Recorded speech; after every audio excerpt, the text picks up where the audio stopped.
Hello, everybody, and welcome to Taking Control, the ADHD podcast on True Story FM. I'm Pete Wright, and I'm here with Nikki Kinzer. Hello, everyone. Hello, Pete Wright. Hi, Nikki. How are you? I'm doing great. How are you? I'm all fired up. I got new glasses, new peeps. Yep, I can see better. Green and orange. It's really nice to be able to see. Talk about accommodations and how. Seeing is important. It is important in your ADHD journey. It's not even seeing or not seeing. It's being mad about seeing all the time. That's really where it gets you. That's where it got me. That's right. So got some new peeps, feeling better. See, I can read the stuff that I'm supposed to read. And that's very exciting. And we have a great show. I think we have an awesome guest joining us today. Kim To is an Asian ADHD coach in London. And she is going to talk to us about what it means to look for inclusivity in a culture that has limited awareness and understanding of what ADHD is and how it impacts so many people silently. So the silent focus problems, that's what they are. It's when you ignore those focus problems. But before you do that, please head over to TakeControlADHD.com. You can get to know us a little bit better. You can listen to the show right there on the website or subscribe to the mailing list right there on the homepage, and you'll get an email each time a new episode is released. Connect with us on Twitter or Facebook at TakeControlADHD. And if this show has ever touched you, please head over to patreon.com/theADHD podcast and become a supporting member of this show and this community. We work hard to bring great resources to you by way of this podcast. And supporting members are voting with a few bucks a month that what we're doing is useful to them, is valid, is something that they can use to make their lives better. And we have some stuff coming up over the next couple of months that I think are really exciting. The first one, I need to talk about TextExpander. And this is not, TextExpander is a sometime sponsor of this show. They're our current sponsor of the show for the next 6 months, not this episode, but I do have an announcement. The member workshop this month for February, they have donated a trainer from the TextExpander team named Vic. And Vic is fabulous. And Vic is going to join me next Tuesday. Actually, as you are listening to this, it'll be today. We're going to be recording a walkthrough of what TextExpander is, how it can help you personally, and how, if you work on a team, it can help you with your team. I mean, TextExpander is a mind-blowingly useful tool. You've heard me talk about it before. I use it every single day. It is built into my fingertips at this point. Saves me so much time in working on the computer. And that workshop, we're recording next week. It will be our February member workshop. And so if you are a member, or if you've ever thought about becoming a member and you want to learn more about TextExpander, patreon.com/theADHD podcast, join us over there. Get access to that workshop, and you can get access to our member channels in Discord and send me questions that you want me to ask Vic about TextExpander, how it works, problems you'd like to solve using TextExpander. I use TextExpander to talk to our members every single week. It's a TextExpander snippet that does all the time zone calculations. Amazing. Mind-blowing. Amazing. Fantastic. So that is our February workshop, and so that's coming. And Happy Hour, I just want to give a shout out to Happy Hour, which comes to our Supreme members. I just love Happy Hour so much. I missed it in January, Nikki, and it broke my heart that I was not able to be there in January. So the February Happy Hour was just a couple of weeks ago now. It fills my cup, just being able to join in on video with a group of people not struggling all the time, but just being able to share lives and jokes and laughs and stories and get to know each other a little bit better. So that is a member benefit, but it is absolutely it's something I cherish personally. So me too. I wanted to shout that out. What do Absolutely. What do we have to do news? What kind of news do you have for this week? You know what? No news this week. No, I had all the news. We're going to go straight into Kim. Yes, goodness. You had all the news. Let's go into our interview. Let's do it. Let's go ahead and let's call Kim To.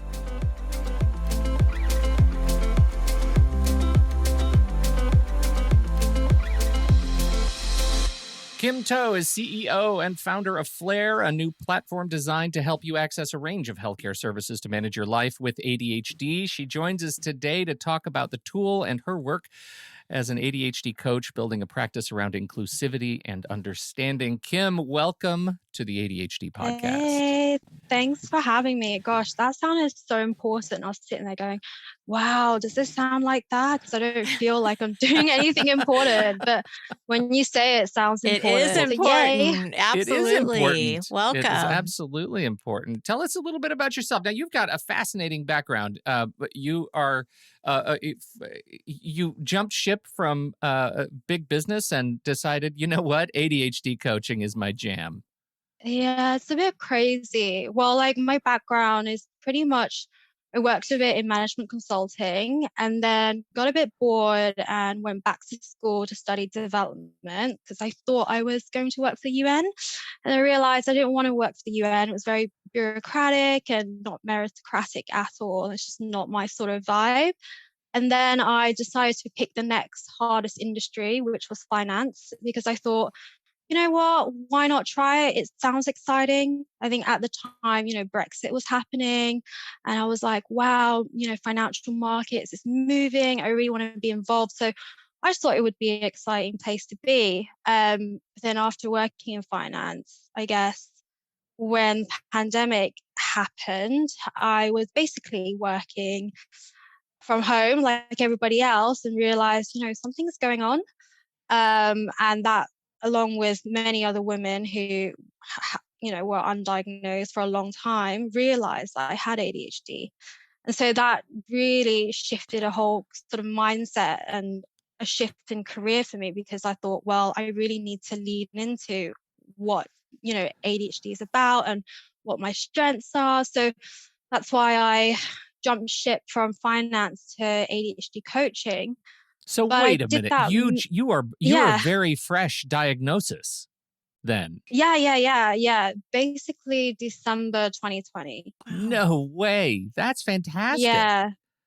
It doesn't sound too long ago, but for me it feels really long. Well, because it doesn't sound too long ago in hindsight, but as you're living it and learning and realizing, like, what was that like? Getting that, that confirmation that, hey, you're living with ADHD. I think it's really shocking. I mean, because I guess first because I'm Asian and in our culture, we don't talk about neurodiversity. We don't talk about any of these things. So it came as a shock to me because I thought, oh, is something wrong with me? Like I can't keep a job. I can't keep my, super high paying job, which I worked really hard to get. Like, am I a failure? Mm-hmm. Am I a failure to my family? Like it was really hard. And then the other thing is also obviously the female side, right? Like I thought, oh, the more I kind of went online and realized a lot of females are undiagnosed statistically. And the more women I started speaking to, I realized that a lot of women were getting diagnosed the same time as me. So it was really shocking. But then, really shocking. But then, a relief because I always knew I was different and finally had an answer to why and finally found a community. So it's a lot of mixed feelings. How did it come about? What made you even think about getting a diagnosis? Yeah, so really it was again the pandemic because I guess before that I was, doing things like going to the gym 3-4 times a week, seeing friends, like my life was very stimulated. And then when suddenly we had to work from home and I was working, 12-hour days, like the markets were going crazy. I was pretty much waking up, working, going to sleep. And that was when I became really restless and quite depressed. And I actually got diagnosed with severe depression during that phase of time because there was just no stimulation. Like I couldn't leave my flat. Like if I went to the park, I would get told off because at that time you couldn't leave unless you were exercising. And so it was just a nightmare situation. And what really kind of prompted me to have a look, because I was already diagnosed with dyslexia back at university. And so I Googled, does dyslexia have to do with something with me not paying attention?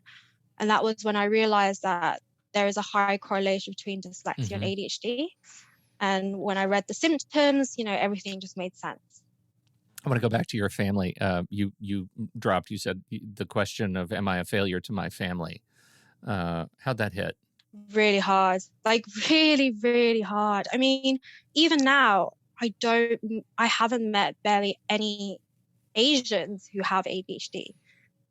Maybe they're not diagnosed, maybe not. And I can't even talk about these feelings with someone who doesn't come from, a high pressured culture where, success is a certain way. You think of, it's like the Asian minority myth, lawyers, doctors, all that stuff.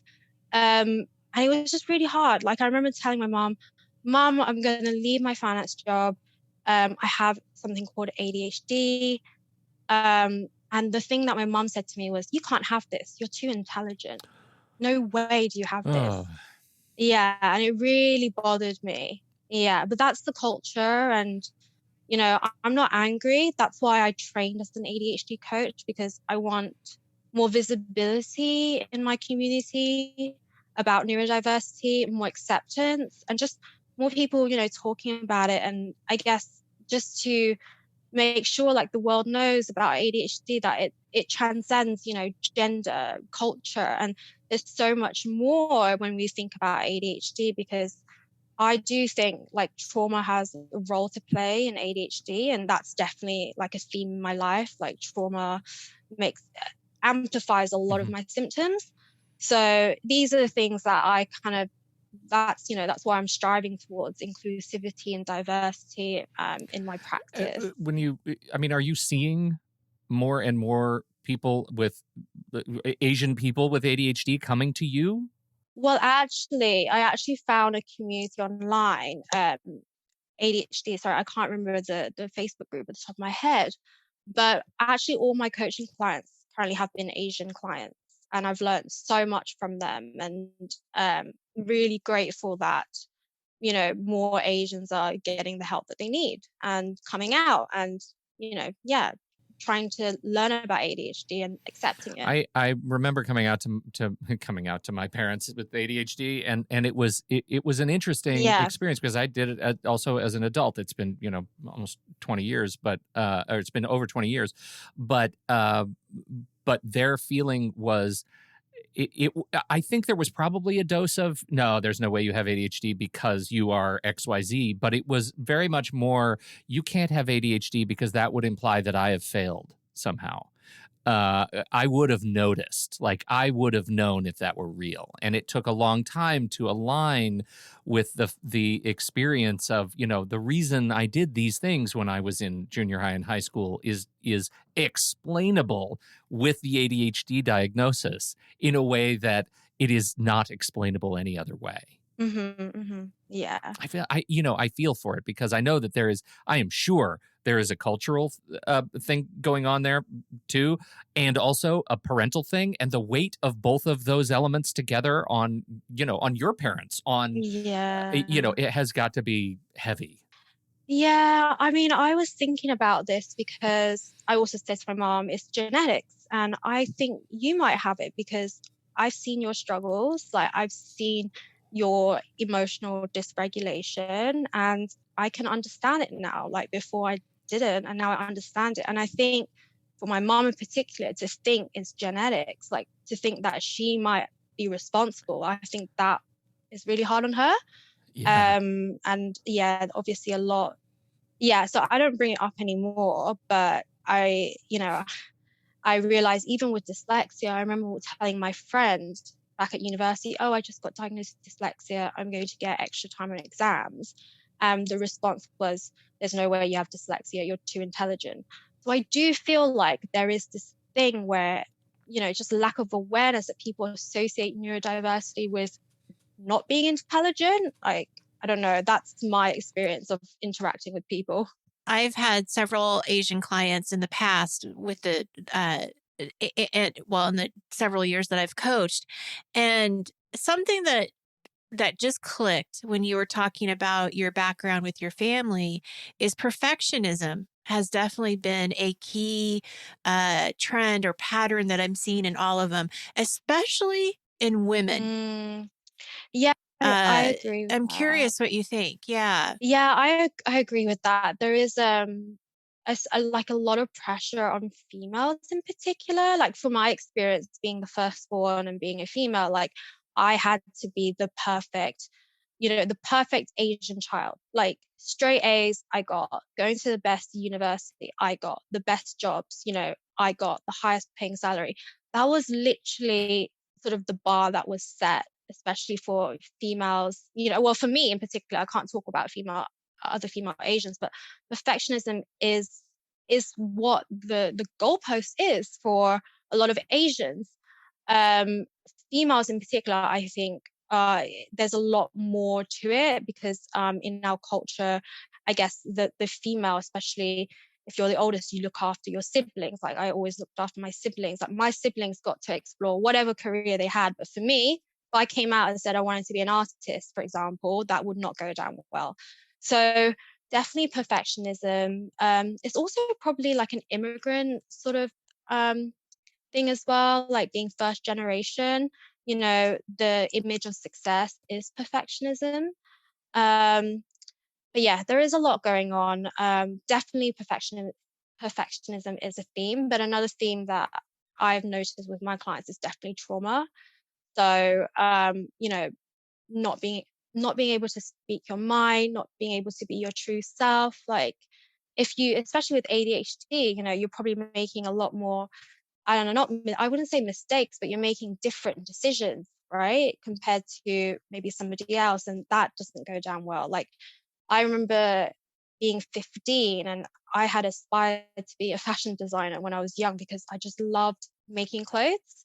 And when I still remember being 10 and cutting up my clothes.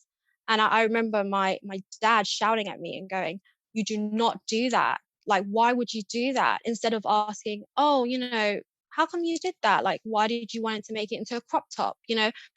It's very different. So I reflect back and think there's a lot of things that I did which explains that ADHD can explain, but how my parents reacted is definitely very traumatizing and doesn't really help when you want to lean into who you are. Yeah, totally. I could totally see that. Like the ADHD just like prevents the gate from closing on the application of scissors to perfectly fine clothes. Like Mm-hmm. I'm just Mm-hmm. there is nothing that's going to stop me from turning these clothes into some other clothes. Yeah, that's Yeah. I get Right, that. right. Sorry, Nikki. Sorry, Oh, Nikki. no worries. So I'm just curious with your coaching, how do you work with clients around the perfectionism and the trauma and some of the things that you're seeing? Yeah, this is quite tricky because definitely for me, a lot of it is 80% listening and 20%, Mm-hmm. asking the tough questions, asking like, so Mm-hmm. where does this image of you come from? Like, can you tell me more about your family dynamic? Is it different to how you interact with friends, teachers, family? So it's a very fine line to tread, but I think Yeah. being able to say, I know what you've went through, I can understand that Mm-hmm. really helps with those discussions. I think it's really hard as well because I feel like in ADHD coaching, if you ever talk about the past, it's like you might be going down the counseling route. So being super Right. careful to bring it back to the present and bringing back to, okay, so we realize this might come from your childhood. How can we kind of move forward? What are the next steps? So Mm-hmm. that sort of approach. But to be honest, I'm still kind of developing my own way of addressing it. It's not Mm-hmm. not trauma is not something that so I trained at the IACT, so International ADHD Center, actually in the US, and trauma wasn't really a big topic in our Mm-hmm. training. So I think it's an area that does need to be a bit more kind of researched or talked about. So can't give you a good answer, but hopefully that gives a bit of color. Oh, well, absolutely. And it makes sense because when we talk about RSD and we talk about rejection sensitivity dysphoria, that is coming from some kind of experience, Yeah. some kind of trauma that you have felt. Yeah. And I think that the more research they can do on that too will help coaches be able to address it in a way that, like you said, isn't Yeah. therapeutic But I agree. I think there has to be some history that we need to know, in order to go forward, but not as a therapist where they keep talking about that and processing that. Yeah. There is definitely a difference. Yeah. Yeah, and I think this is really Interesting. important as more adults get diagnosed with ADHD because, the conversation between adults and ADHD has only really occurred in the past 10 years, right? So there is a lot more, like my life didn't, I guess my ADHD journey didn't begin as I got my diagnosis. It began when I was Correct. young. Yeah. So we need to know Mm-hmm. like all of that. So I'm hoping more and more Mm-hmm. discussions and yeah, definitely trauma is definitely where I want to focus on going forward and Mm-hmm. talking about. But I guess I Mm-hmm. want to poke at that a Mm-hmm. little bit too, because I think there's well, to back up, we had somebody on the show, Sonal Singh, who is a wonderful human being and coach, and at the time was India's really only licensed certified ADHD coach. Right. And Oh, wow. you Okay. Mm-hmm. right, so you talk about we're talking about the cultural sort of weight of responsibility that you take on as an Asian person who is taking, at least to some degree, ownership of teaching people in the culture, in the community, how to talk about and think about ADHD and the associated, any associated disorders that you may be living with in a healthy and responsible way. That is really heavy. And so we, as soon as we mentioned trauma, we've had these conversations before about capital T trauma, which is the major incidents, traumatic singular events, and small T trauma, the trauma that is the insidious kind of behavioral trauma or bullying or treatment that comes that add up into traumatic behavior. Like that's very much considered a therapeutic experience. Like you need a trauma therapist to go talk about that. And I'm curious your take on how coaching and therapy is accepted in from that cultural perspective. Like at what point would you see your parents going to a therapist to talk about anything? Yeah, that's probably not happening in my lifetime, unfortunately. And it does pain me to see just because the older generation, there's just so much trauma embedded. And I can share that my parents were Vietnamese refugees. So I know in their DNA and their system, this trauma has just been encoded. Huge. And, just to even suggest for them to go, firstly, there isn't even like therapists that can actually speak Vietnamese. There's not a lot. So, more Asians need to train as ADHD coaches, as therapists, as, holistic healers, whatever, right? But I think unfortunately I don't see that happening with my parents' generation. However, with my generation, I'm way more optimistic because of, especially I think the pandemic has just opened up so much conversation about mental health, especially when you talk about therapy and ADHD coaching. I think that is incredibly important because I couldn't do my ADHD coaching journey without dealing with my trauma. And going forward, when I talk about holistic sort of health, I'm talking about, yoga. I'm actually studying to be an acupuncturist because I think there's a lot, that I want to explore with Chinese medicine when it comes to Mm-hmm. dealing with, ADHD and trauma, etc. So I think healing can come out. Healing comes in many forms, essentially. And for me, yoga has definitely been important for calming my nervous system.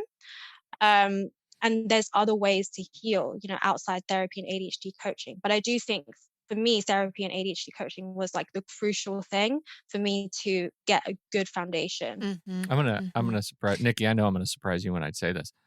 I do yoga too.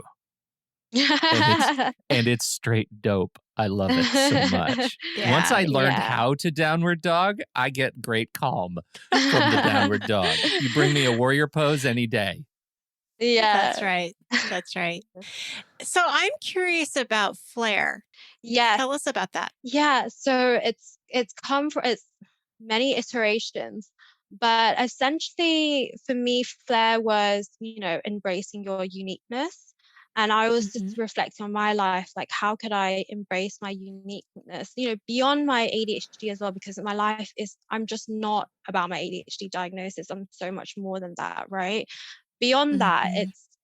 for me, I envision it as like a go-to place where you can get that holistic healing and growth, not just medication. I think medication is really important. I take medication, but I remember taking medication and thinking, okay, well, what next? Like, I want to grow as a Mm-hmm. person with my ADHD. Like, where else can I go to? And I just didn't know where to start. So I envision it as a place where, people can go to and find that healing journey and growth journey all in one place. Like, whether that's art therapists which knows about ADHD or trauma, Mm-hmm. or it's yoga teachers that know about ADHD, because honestly, I cannot attend a yoga class that is more than 45 minutes. It literally needs to be really fast, like 20 minutes in and out sort of thing. So Right. I like my yeah. mindfulness in a microwave. Like really, really intense, not yin yoga, Yeah. can't do it. But the point is that I would really love it to be a place where practitioners who are offering many different types of healing can actually have an awareness of ADHD and actually Mm-hmm. offer that and make it more accessible for people like me, so that's how, Mm-hmm. but it's a long journey, I think. So I would encourage Mm-hmm. any practitioners who are interested to join the movement. That's what I'm interested in. Mm-hmm. I Mm-hmm. need to That's I just need great. to hear a little bit more about like what is it? It is like a center that you're building, or is there an app, or is it a online community? So yeah, so I think it would be, first it has to be organic growth. So online community where people are interested in holistic healing as well. Hmm. So, and then the other thing is I'm envisioning it as not a marketplace, but there are practitioners who would be on the platform. And for Mm-hmm. example, someone who comes in there and is like, okay, well, I am interested in, I just got diagnosed. I'm interested in learning more about my body, exploring this and exploring that, and we could Hmm. direct them to the best services. Because I think that doesn't happen when you go to a GP and tell them I have ADHD. They don't, they kind of give you Yeah, not at pills. all. They don't really care like what you want in terms of your journey. So I'm hoping that would be a Mm-hmm. place where I can connect you with a practitioner to help you with your journey.